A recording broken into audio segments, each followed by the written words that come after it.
নারীরা কি জিহাদে যেতে পারে? জিহাদ মানে চেষ্টা ও সংগ্রাম করা। প্রতিদিনই আপনার জীবন নিয়ে জিহাদ করার কথা। জিহাদ মানে চেষ্টা ও সংগ্রাম করা। জিহাদের সর্বোত্তম মাধ্যম হলো অমুসলিমের কাছে ইসলামের বাণী প্রচার করা। আমি জানি মন কি বোঝাতে যাচ্ছেন। তিনি বলেছেন যুদ্ধে যেতে পারেন কি না জিহাদের ময়দানে।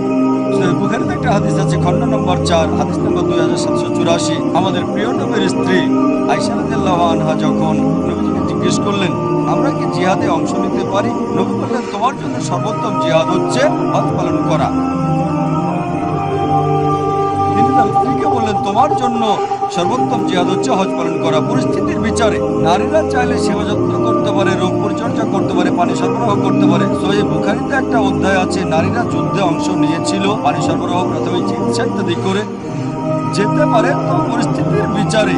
কিন্তু নবী একবার তার স্ত্রীকে বলেছিলেন তোমার জন্য সর্বোত্তম জিহাদ হচ্ছে হজ করা, তাই পরিস্থিতির বিচারে। কিন্তু উত্তম জিহাদ হচ্ছে নিজের কুপ্রবৃত্তির বিরুদ্ধে জিহাদ, সমাজের উন্নতির জন্য জিহাদ, যা প্রত্যেক মুসলিমের উচিত হোক সে পুরুষ বা নারী, নিরবিচ্ছিন্নভাবে সকলেরই কাজ করে যাওয়া উচিত। আশা করি উত্তরটা পেয়েছেন।